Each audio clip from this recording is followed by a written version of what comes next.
నమస్తే, welcome to IG media. నేను మీ మాధురి.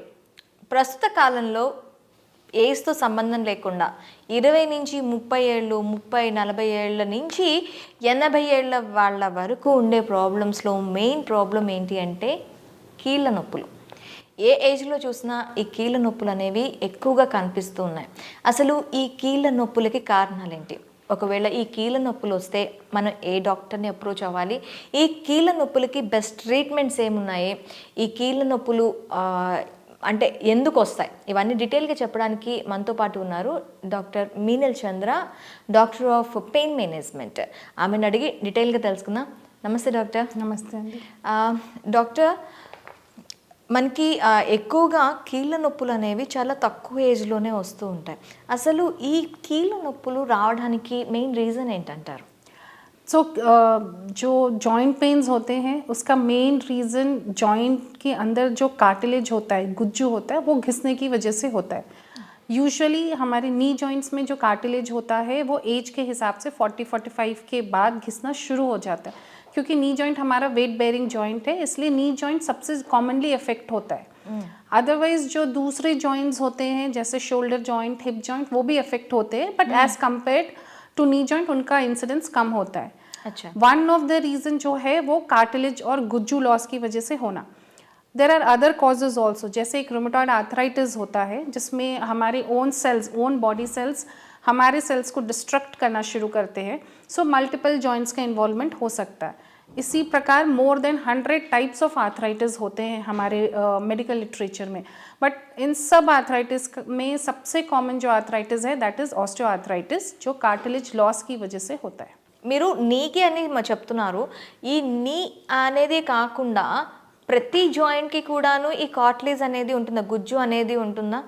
हाँ, हर जॉइंट में कार्टिलेज रहता है. कार्टिलेज क्या करता है? कार्टिलेज एक प्रोटेक्टिव टिश्यू है जो हमारे बोन्स को प्रोटेक्ट करने के लिए होता है. पर जब भी हम वो कार्टिलेज को स्ट्रेन होता है तब वो कार्टिलेज एज के हिसाब से घिसना शुरू हो जाता है. तो शोल्डर में भी कार्टिलेज रहते हैं, ankle joint, hip joint, every joint, बड़े जॉइंट, छोटे जॉइंट, सब में कार्टिलेज रहता है. वो एज के हिसाब से घिसना शुरू होता है. बट जिस जॉइंट में ज़्यादा स्ट्रेन पड़ता है, जिसमें ज़्यादा स्ट्रेस होता है, वो जॉइंट का डैमेज की वजह से सिम्टम्स जल्दी आते हैं. ఇప్పుడు మనం చూస్తూ ఉంటే 20 ఇయర్స్, 25 ఇయర్స్, 30 ఇయర్స్ చాలా చిన్న ఏజ్లోనే ఈ కీళ్ళ నొప్పులు అనేవి, ముఖ్యంగా నీ జాయింట్ పెయిన్స్ అనేవి మనం ఎక్కువగా చూస్తున్నాం. ఇది యంగ్ ఏజ్లో కూడా కనిపిస్తుంది. అలాగే ఎట్ ద సేమ్ టైం ప్రతి ఓల్డ్ ఏజ్ పీపుల్ అనేది దీన్ని బారిన పడుతూ ఉన్నారు. అసలు ఏజ్ దీంట్లోనే ఏ ఏజ్లో ఇది ఎక్కువగా వస్తుంది? అంటే చిన్న ఏజ్లో రావడానికి మెయిన్ రీజన్ ఏంటంటారు? ये जो कार्टिलेज लॉस जैसे मैंने बोला ये एज रिलेटेड होता है. तो यूजुअली 40-45 ईयर्स में कार्टिलेज लॉस शुरू हो जाता है. बाय द एज 50-55 में आते ही पेन्स एंड अदर सिम्टम्स शुरू हो जाते. ये यूजुअल रूटीन की तरह होता. बट जैसे आपने पूछा कि यंग एज में क्यों होता है, यंग एज में बहुत कॉमनली स्पोर्ट्स इंजरीज़ के बाद होता है. जो लोग स्पोर्ट्स में जाते हैं एंड उनको बहुत सारा वॉकिंग, बहुत सारा फिजिकल वार्म अप रहता है, उनके गेम्स रहते हैं, इंजरीज़ होते हैं. तो स्पोर्ट्स इंजरीज़ एक बहुत कॉमन रीज़न है जहाँ पे जल्दी कार्टिलेज लॉस की वजह से ये जॉइंट पेन शुरू हो सकते. सेकेंडली, अगर आपने कभी आपको कुछ इंजरी हुई है, कोई रोड ट्रैफिक एक्सीडेंट हुआ, आप गिर गए हैं, तो जब भी इंजरी होती है उसके बाद कार्टिलेज लॉस का प्रोसेस बहुत जल्दी शुरू हो जाता है. थर्ड जो है आपका लाइफस्टाइल. अभी हमने देखा है कि जो उनको ओबेसिटी होता है, जिनका वज़न ज़्यादा होता है, जिनकी लाइफस्टाइल में स्मोकिंग, ड्रिंकिंग की एक्टिविटीज़ ज़्यादा है और जिनका एक सेडेंट्री लाइफस्टाइल है, उन लोगों को ऐसी चीज़ें जो 40-45 में शुरू होना वो अभी हम देख रहे हैं कि 30-35 में भी शुरू हो रहा है. స్మోకింగ్ అండ్ డ్రింకింగ్ ఇవి కూడాను మనకి మోకాల గుజ్జులో కానీ కీళ్ళ అరుగుదలకి ఎక్కువగా ఇది దోహదపడుతుందంటారా? हाँ, अभी स्मोकिंग क्या करता है? जब भी स्मोकिंग होता है बॉडी डिहाइड्रेट होते हैं. अगर आप ज़्यादा स्मोकिंग करते हैं बॉडी डिहाइड्रेट होता है.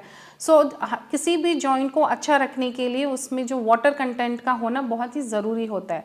सो हाइड्रेशन अगर आपका कम होता है so then again smoking could contribute to early osteoarthritis. ఇప్పుడు ఈ గుజ్జు అరుగుదల ఉంటుంది కదా, ఇది మనం అసలు ఈ గుజ్జు అరుగుదల అనేది ఎందుకు అవుతుంది? ये कार्टिलेज जैसे मैंने बोला ना, ये एज रिलेटेड है। जैसे हर बॉडी का एक पार्ट डीजनरेट होता है, जैसे हम 30-35 के होने के बाद हमारा स्किन बताता है, हमारा स्किन 20s की तरह नहीं रहता, हमारे हेयर फॉल शुरू हो जाते। क्यों होता है? Because these are age related changes. उसी तरीके से हमारे जो अंदर के स्ट्रक्चर्स होते हैं, कार्टिलेज है, लिगामेंट्स है, वो भी वीक होते। तो एज के हिसाब से कार्टिलेज लॉस शुरू होता है। क्यों होता है? बिकॉज हम continuously for like so many years, 40-50 years हम लोग अपने जॉइंट को यूज़ करते हैं, राइट। जब हम चलते हैं, जब हम बैठते हैं, तो हमारा नी जॉइंट हमेशा स्ट्रेन पे रहता है। तो वो कार्टिलेज उस पर स्ट्रेन होने की वजह से, एज बढ़ने की वजह से डीजनरेट होते रहता है। तो it's a degenerative condition, ageing process है ये। ఒకసారి మనకి ఈ కార్టిలేజ్ అరిగిపోయిన తర్వాత, అంటే ఈ గుజ్జు అరిగిపోయిన తర్వాత మనకి మ్యాక్సిమం పెయిన్ రిలీఫ్ అంటే పెయిన్ కిల్లర్స్ ఆర్ బామ్స్ మీద ఆధారపడి ఉంటాం. ఈ పెయిన్ కిల్లర్స్ కాకుండా మనం ఇంకేదైనా రెమెడీ ఉందా దీనికి? हाँ, जैसे मैं ये बोला, ये डीजनरेटिव कंडीशन है, तो हर ह्यूमन को ये होगा। कुछ लोगों को 40-45 में होता है, कुछ लोगों को 50-55 में होता है। ये डिपेंड करता है आपका लाइफस्टाइल कैसा है। तो अगर आपका वज़न ज़्यादा है तो अपने वज़न को कंट्रोल में रखिए। अगर आपके एक्टिविटीज़ ऐसे हैं जिसमें आपको ज़्यादा चलना है या ज़्यादा खड़े रहने की ज़रूरत होती है, तो जब आप 40-45 के होते तो उसको थोड़ा कम करना। आप उस वक्त तक काम कीजिए जब तक आपका बॉडी अलाउ करता है। तो एक रिस्ट्रिक्टिंग योर एक्टिविटीज़, अगर ज़रूरत नहीं है तो खड़े मत होइए, आप बैठ सकते हैं। हम लोगों में एक बहुत कॉमन एक मिथ रहता है कि एक्टिव रहने के लिए सीढ़ियाँ उतरना, सीढ़ियाँ चढ़ना अच्छा रहता है, बट 40-45 के बाद यू शुड अवॉइड। आप जितना अवॉइड करें सीढ़ियाँ चढ़ना उतरना, उतना अच्छा रहता है। తర్వాత नीचे ज़मीन पे बैठना अवॉइड कीजिए। अच्छे डाइट्स, जैसे आपके विटामिन डी और कैल्शियम की डेफिशिएंसी ना हो, वैसा डाइट फॉलो कीजिए। तो ये सब चीज़ें अगर आप करते हैं तो जो हम इसको डिले कर सकते हैं। सो एक हेल्दी लाइफस्टाइल मेंटेन करने की वजह से ये प्रोसेस को डिले कर सकते हैं, but everyone will go through this process. ఆ ప్రాసెస్ అంతా ఓకే. ఇంకా మెడికల్ టర్మ్స్లో దీనికి ఏమైనా ట్రీట్మెంట్స్ ఉన్నాయా? అంటే నీ పెయిన్స్ వచ్చాయి అంటే ఖచ్చితంగా అది మార్పిడి చేయాలి, నీ మార్పిడి చేయాలి అంటారు. ఈ మార్పిడి వరకు వెళ్ళకుండా మనకి ఇంకేమైనా ట్రీట్మెంట్స్ అవైలబుల్గా ఉన్నాయా? अभी ये ट्रीटमेंट्स रहते हैं, अभी पब्लिक को इसके बारे में पता नहीं है। तो ये स्टेज 1 से 2, फिर 2 से 3 और 3 से 4 में जाता है। जब भी 3 और 4 में गया तो हम यूजुअली सर्जरी को जाते हैं। बट अभी जो है हमारे नए ट्रीटमेंट आ गए हैं जहाँ पे सर्जरी के बिना PRP ट्रीटमेंट द्वारा, रीजनरेटिव ट्रीटमेंट के द्वारा हम लोग जो कार्टिलेज का लॉस हो गया उसको रीजनरेट कर सकते हैं और फर्दर प्रोग्रेशन को स्टॉप कर सकते हैं। So the latest treatment is regenerative therapy और प्लेटलेट रिच प्लाज्मा थेरेपी। हमारे हर ह्यूमन के बॉडी में प्लाज्मा और ग्रोथ फैक्टर सेल्स होते हैं। इन सेल्स को एक्सट्रैक्ट करके जो भी डैमेज हो गया वो सेल को रीजनरेट कर सकते हैं। So this is a new treatment जो अभी इंडिया में पिछले 10 साल से शुरू हुआ है। एंड हमारे क्लिनिक में हम इसको 7-8 ईयर्स से कर रहे हैं। मोर देन 30,000 पेशेंट्स को ट्रीट किया है। So we are getting very good results. Platelet rich plasma treatment దానికి సంబంధించి అంటే ఎలా చేస్తారు అది? ये प्लाज्मा थेरेपी जो हम करते हैं that is done as a day care. तो ये करने के लिए 2 घंटे जैसा लगता। हम पेशेंट का ब्लड लेते, that is very small amount of blood, 15 to 20 ml blood लेके एक स्पेशल मशीन में उसको स्पिन करते हैं। वो मशीन में कितने रेवोल्यूशंस करने, किस प्रकार का PRP बनाना, वो डिफाइंड रहता है। बिकॉज एवरी ह्यूमन का रिक्वायरमेंट डिफरेंट होता है। सो हर पेशेंट के रिक्वायरमेंट के हिसाब से एक कॉन्सेंट्रेटेड प्लाज्मा निकालते हैं। वो कॉन्सेंट्रेटेड प्लाज्मा से ग्रोथ सेल्स बना करके जहाँ पे डैमेज है उसमें इंजेक्ट करते। ये पूरा प्रोसेस करते वक्त हम मशीन्स में देखते हैं। सो वी हैव मशीन्स जो हमको प्रॉपर एरिया पे गाइड करता है। वो करने के बाद इसको करने के लिए अराउंड 15-20 मिनट्स लगता है। देन पेशेंट हमारे पास हाफ एन आवर 1 आवर के लिए रहता है and then patient can go back. तो ये पूरा एक सिंपल ट्रीटमेंट है जो पेशेंट के ब्लड से ही होता है।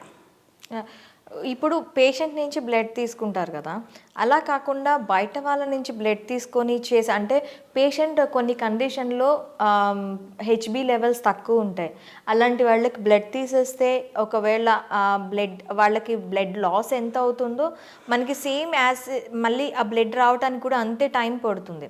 సో ఒకవేళ ఈ బ్లడ్ అంటే పక్క వేరే వాళ్ళ దగ్గర నుంచి తీసుకొని చేసే ఛాన్సెస్ ఏమైనా ఉంటాయా? नहीं, अभी मेडिकल लिटरेचर में हमारे पास कोई भी ऐसा लिटरेचर नहीं है जहाँ पे हम दूसरों का ब्लड लेकर के ट्रीटमेंट कर सके। सो फॉर रीजंस अननोन हमारे पास जो भी है, हम जो भी ट्रीटमेंट करते हैं वो पेशेंट के ब्लड से ही करते हैं। जैसे आपने कहा कि हीमोग्लोबिन अगर कम है और हमने पेशेंट का ब्लड लिया और उसको फिर हीमोग्लोबिन कम होने के चांसेस, ऐसा कुछ भी नहीं रहता, बिकॉज हम सिर्फ 15 to 20 ml ही ब्लड ले रहे। So that amount of blood से कुछ भी डैमेज नहीं होता। So it's is always safe कि हम पेशेंट का ही ब्लड ले, उसको प्रोसेस करके इंजेक्ट करें। इस पूरे प्रोसेस में हम सिर्फ एक ही चीज़ देखते हैं कि पेशेंट का प्लेटलेट कॉन्सेंट्रेशन बराबर है कि नहीं। अगर वो नॉर्मल रेंज में है तो फिर पेशेंट का ब्लड अच्छे से लेकर के वी कैन डू इट। ఇది సేఫే అంటారా? ये मेडिकल लिटरेचर में एक ऐसा ट्रीटमेंट है जिसके कुछ भी साइड इफ़ेक्ट्स नहीं रहते। अभी हमारे मेडिकल लिटरेचर में बहुत सारे ट्रीटमेंट्स हैं, सर्जरीज़ हैं, नॉन सर्जरीज़ हैं, इंजेक्शंस हैं, पर हर एक प्रोसीजर का, हर एक ट्रीटमेंट का छोटे थोड़े बहुत साइड इफ़ेक्ट्स रहते हैं। बट ये पीआरपी ट्रीटमेंट जो है, दिस इज़ द सेफेस्ट, क्योंकि हम पेशेंट के ब्लड से ही ले रहे, कुछ भी बाहर से मेडिसिन, कुछ भी बाहर से कोई दूसरी मेडिसिन ऐड नहीं कर रहे। तो दिस इज़ द सेफेस्ट, ये सेफेस्ट ट्रीटमेंट है मेडिकल लिटरेचर में। ఇది చేసేటప్పుడు పెయిన్ ఉంటుందా? ఎలా చేస్తారు ఇది అసలు? ये पेशेंट को पहले हम लोकल एनेस्थीसिया देते हैं, एक छोटे से नीडल। आपने वैक्सीन लिया होगा तो वैक्सीन लेने के लिए एक छोटा नीडल यूज़ करते, वैसा ही नीडल से हम पहले लोकल एनेस्थीसिया देते और उसके बाद वैसे ही एक नीडल से इंजेक्ट कर देते। तो कुछ भी दर्द नहीं होता, इट इज़ जस्ट एक प्रिकिंग सेंसेशन होता है, दैट्स ऑल। అంటే ఒకసారి ట్రీట్మెంట్ అయిపోయిన తర్వాత వెంటనే వర్క్కి వెళ్ళిపోయే ఛాన్సెస్ ఉంటాయా? అంటే వర్కింగ్ వాళ్ళు ఉన్నా కూడాను, ఇప్పుడు ఇంట్లో నడవలేక ఉంటారు కదా, అలాంటి వాళ్ళు వెంటనే నడవటానికి దానికి స్కోప్ ఉంటుందా? हाँ, ऐसा ही है, क्योंकि हमारे जो पेशेंट्स होते हैं वो करने के बाद 15-20 मिनट्स के बाद जैसे हमारे पास चल के आए थे वैसे ही चल के वापस जाते। तो ये ट्रीटमेंट के बाद बेड रेस्ट की कुछ भी ज़रूरत नहीं होती। कई बार यंग पेशेंट्स जो अपने लिगामेंट इंजरीज़ के लिए आते हैं, वो आते हैं ट्रीटमेंट लेने के बाद, they go back to office and they do their work. वैसे ही जो फीमेल्स भी आते हैं वो घर जाकर के अपना काम जैसे रूटीन के हिसाब से होता वैसे कर सकते। So there is bed rest की तो बिल्कुल भी ज़रूरत नहीं है, एंड अपने डेली रूटीन को immediately they can come back to normal. ప్రతి ట్రీట్మెంట్లో సైడ్ ఎఫెక్ట్స్ అనేవి ఎక్కువగా ఉంటాయి, మరి ఈ ట్రీట్మెంట్లో ఏమైనా సైడ్ ఎఫెక్ట్స్ ఉంటాయా మనకి? जैसे मैंने बोला, ये ट्रीटमेंट सेफेस्ट ट्रीटमेंट है क्योंकि हम पेशेंट के ब्लड से ही ले रहे, तो हम बाहर से कोई भी मेडिसिन तो यूज़ नहीं कर रहे। So this is the safest treatment, कुछ भी साइड इफ़ेक्ट्स कॉम्प्लिकेशंस नहीं होते हैं, बेड रेस्ट की ज़रूरत नहीं है, पेशेंट आके ट्रीटमेंट लेके नॉर्मल एक्टिविटीज़ कर सकते हैं। అందరు పేషెంట్స్కి, అంటే అన్ని వర్గాల పేషెంట్స్కి, ఇప్పుడు చిన్న పిల్లల దగ్గర నుంచి, అంటే నేను ఇప్పుడు 20 years 30 years వాళ్ళ దగ్గర నుంచి 80 years వాళ్ళకి వరకు కూడాను ఈ పిఆర్పి ట్రీట్మెంట్ తీసుకోవడం కరెక్టే అంటారా? नॉट 80, अप टू 99 100 ईयर्स वाले को भी हम ऐसे ट्रीटमेंट करते। तो रिसेंटली लास्ट मंथ हमारे पास 99 ईयर्स के पेशेंट आए थे, उनको भी यही ट्रीटमेंट करते, क्योंकि platelet rich plasma treatment age related का कुछ भी रिलेशन नहीं है। हर 99 ईयर्स वालों को भी ग्रोथ फैक्टर्स होते, छोटे बच्चों को भी ग्रोथ फैक्टर्स होते, तो हम जो है उनके ग्रोथ फैक्टर्स को ही एक्सट्रैक्ट करके डाल रहे। सो एनी एज में, किसी भी एज में, किसी भी एज ग्रुप में ये अच्छा काम करता है। ఇప్పుడు 20-30 years 40 years ఒకసారి ట్రీట్మెంట్ తీసుకున్నారు, మళ్ళీ వాళ్ళు రెగ్యులర్గా ఈ ట్రీట్మెంట్ తీసుకోవాల్సి ఉంటుందా? ఒక్కసారి తీసుకుంటే ఈ ట్రీట్మెంట్ సరిపోతుందా? ఎన్ని సిట్టింగ్స్ ఉంటుంది ట్రీట్మెంట్? ये जो सिटिंग्स होते हैं ये पेशेंट की कंडीशन के हिसाब से होते हैं। कुछ लोगों को 2-3 सिटिंग्स लगते हैं, कुछ लोगों को 1-2 सिटिंग्स में भी इनफ हो जाता। सो डिपेंडिंग अपॉन कितना डैमेज है उसके हिसाब से नंबर ऑफ सिटिंग्स डिसाइड होता है। And this is a long term solution, कि 1 साल के लिए 2 साल के लिए नहीं है, it's a long term solution. ये 10 साल 15 साल लाइफ लॉन्ग भी चल सकता है। तो अगर सपोज 10 ईयर्स के बाद अगर आपको फिर से ऐसे लगा कि थोड़ा पेन शुरू हुआ, तो हम फिर से इसका एक शॉट कर सकते हैं। So it is a long term solution, and अगर कभी ज़रूरत पड़ी तो बाद में भी उसको रिपीट कर सकते हैं, क्योंकि ये कुछ भी सर्जरी जैसा नहीं है, इसमें कुछ भी काटने की ज़रूरत नहीं है। एक छोटे से इंजेक्शन से आपका प्लाज्मा बना के इंजेक्ट कर सकते हैं। పిఆర్పి ట్రీట్మెంట్కి ఎందుకు వెళ్ళాలంటారు? पीआरपी ट्रीटमेंट करने के लिए बहुत सारे रीजंस रहते हैं। जैसे मैंने बोला, कार्टिलेज लॉस एक डिजेनरेटिव कंडीशन है, स्पोर्ट्स इंजरीज जहाँ पे आपकी इंजरी के बाद लिगामेंट इंजरी हो गई, मसल इंजरी हो गई, टेंडन इंजरीज हो गए, तब करा सकते हैं। बहुत सारे कॉमन कंडीशंस हैं, जैसे फ्रोजन शोल्डर है, जैसे डायबिटिक्स में फ्रोजन शोल्डर बहुत कॉमन होता है, जॉइंट रिस्ट्रिक्ट हो जाते हैं, तब हम कर सकते हैं। हमने देखा है कोविड के बाद यंग पेशेंट्स आते हैं एवियन हिप लेके, so AVN hip is a condition जहाँ पे आपके हिप जॉइंट का ब्लड सप्लाई कम हो जाता है, तो ऐसे कंडीशंस में कर सकते हैं। टेनिस एल्बो, प्लांटर फेशियाइटिस, सो ऐसे बहुत सारे कंडीशंस हैं जहाँ पे हम पीआरपी करके इमीडिएटली जितना डैमेज हुआ है उसको रिकवर कर सकते हैं। ఇప్పుడు మీరు మజిల్ పెయిన్కి కూడా పిఆర్పి అన్నారు. అంటే మనం కీళ్ళ నొప్పుల గురించి అక్కడ గుజ్జు అరిగిపోవటం వల్ల వచ్చే నొప్పులకి పిఆర్పి చేస్తామన్నాం. ఇప్పుడు మజిల్స్లో కూడాను ఈ గుజ్జు అనేది ఉంటుందా? దీని ప్లేస్మెంట్స్ ఉంటాయా? मसल्स जो होते हैं ये जो है हमारे बॉडी को स्ट्रेंथ देते हैं एंड सपोर्ट देते हैं। तो जब भी हम मसल्स को अंडर यूज़ करते हैं या मसल्स को ओवर यूज़ करते हैं तब मसल हमारा स्ट्रेन पे चला जाता है, तो तब हमें उसको रिपेयर करने की ज़रूरत पड़ती है। मसल एक ऐसा स्ट्रक्चर है या मसल पेन एक ऐसा पेन है जो बहुत ही हम अंडर एस्टिमेट करते कि ये मसल का पेन है, ठीक हो जाएगा। बट अगर वो उस मसल में कंटिन्यूसली स्ट्रेन हो रहा है, कंटिन्यूसली हम उस पर लोड डाल रहे हैं, तो वो कभी कभी मसल फाइबर्स टेयर भी हो सकते हैं। तो अगर ऐसा हुआ तो उसको रीजनरेट करना, रिपेयर करना बहुत ही मुश्किल है। तब हम लोग पीआरपी के द्वारा इसको करते। मसल में कुछ भी कार्टिलेज नहीं रहता, कार्टिलेज हमेशा जॉइंट्स में ही रहते हैं। सो मसल में मसल फाइबर्स रहते हैं, वो फाइबर्स डैमेज हो जाते हैं। उन फाइबर्स को रीजनरेट करने के लिए हम पीआरपी ट्रीटमेंट करते हैं। అంటే వేరు వేరు ట్రీట్ అంటే బాడీ మజిల్స్, బోన్స్, అలాగే హెయిర్, ఈ ప్రతి ట్రీట్మెంట్కి కూడాను మనకి కావాల్సిన మాలిక్యూల్స్ని రీజనరేట్ చేసి అవి ఇంజెక్ట్ చేస్తారు, అంతేనా? करेक्ट है। हर बॉडी पार्ट के अपने एक मदर सेल्स होते हैं। अगर हमें बोन को रीग्रो करना है तो बोन सेल्स चाहिए, अगर कार्टिलेज रीग्रो करना है कार्टिलेज सेल्स चाहिए, अगर लिगामेंट को रीग्रो करना है लिगामेंट सेल्स चाहिए। तो हमारे जो मदर सेल्स होते हैं उनको ही एक्सट्रैक्ट करके उससे जो सेल चाहिए, जो पार्ट को रीजनरेट करना है वैसे सेल्स प्रिपेयर करके वहाँ पे इंजेक्ट करते। तो मसल के डैमेज के लिए कर सकते हैं, लिगामेंट हीलिंग के लिए कर सकते हैं, जॉइंट्स के लिए कर सकते हैं। वैसे आपने सुना होगा हेयर रीग्रोथ के लिए करते हैं, स्किन रिजुविनेशन के लिए करते हैं। अभी गायनेकोलॉजिस्ट भी डिफरेंट वेरियस बॉडी पार्ट्स के लिए यूज़ करते हैं। तो ये हर एक बॉडी सेल्स को रीजनरेट करने के लिए यूनिक सेल्स होते हैं, उन सेल्स को रीजनरेट कर सकते हैं। అచ్చా, ఇప్పుడు మీరు మజిల్స్ ఇలా చెప్పారు కదా, సమ్ టైమ్స్ బోన్ విరిగిపోతుంది. ఇప్పుడు మన కేసీఆర్ గారు తీసుకున్నట్లయితే హిప్ బోన్ విరిగింది, దాన్ని రీప్లేస్మెంట్ చేశారని. అలాంటి కండిషన్ అంటే బోన్ కంప్లీట్గా విరిగిపోయిన టైంలో ఈ పీఆర్పీ ట్రీట్మెంట్ అనేది పనిచేస్తుందా? नहीं, ये ट्रीटमेंट उस कंडीशन के लिए नहीं है।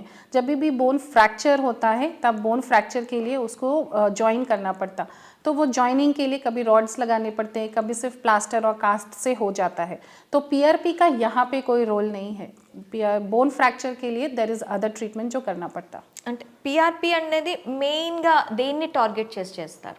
पीआरपी डीजनरेटिव कंडीशंस जहाँ पे आपके जो स्ट्रक्चर्स है जब वो डीजनरेट हो गए हैं या फिर उसमें छोटा सा टेयर है उसको रीजनरेट करने के लिए, उसको रिपेयर करने के लिए करते हैं। Thank you doctor, thank you very much. Thank you so చూసారు కదా, పీఆర్పీ ట్రీట్మెంట్ ద్వారా కీళ్ళ నొప్పులే కాదు కండరాల నొప్పులు కూడా తగ్గించవచ్చు అని చెప్తున్నారు. సో ఇది ఇవాల్టి అంశం. మరొక అంశంతో మీ ముందుకు వస్తాం. Stay with us.